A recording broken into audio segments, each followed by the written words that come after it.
ஒரு மலைக்கிடையே அமைந்திருந்த அழகான பசுமையான கிராமம் ஒன்றில் சாமி என்ற ஒரு சின்ன பையன் வாழ்ந்தான். அவன் எப்போதும் சிரிச்சிட்டு விளையாடிச்சிட்டு இருப்பான்.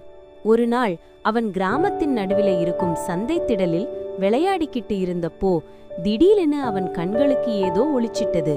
அவன் ஆச்சரியமா போய் பார்த்தான். அது ஒரு படப்பை. அவன் அதை திறந்து பார்த்தப்போ உள்ளே சில ரூபாய்களும் ஒரு அடையாள அட்டையும் இருந்தது. அதுல ஒரு பெயர், மிஸ்டர் ஜென்கின்ஸ். சாமி உடனே உணர்ந்தான், இது அவருடைய பணப்பைதான் என்று. அவன் ஒரு நொடியும் யோசிக்கல.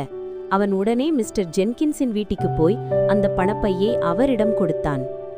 அந்த நொடியில் மிஸ்டர் ஜென்கின்ஸ் முகம் மகிழ்ச்சியால் பிரகாசிச்சது.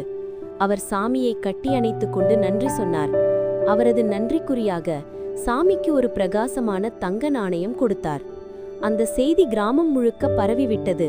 எல்லோரும் சாமியின் நேர்மையை பாராட்டினார்கள். அந்த நாள் முதல் சாமி ஒரு முக்கியமான பாடம் கற்றுக்கொண்டான்.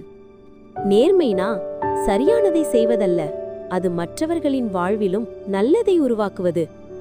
நேர்மை, ஒரு சிறிய செயல், பெரிய மாற்றம்.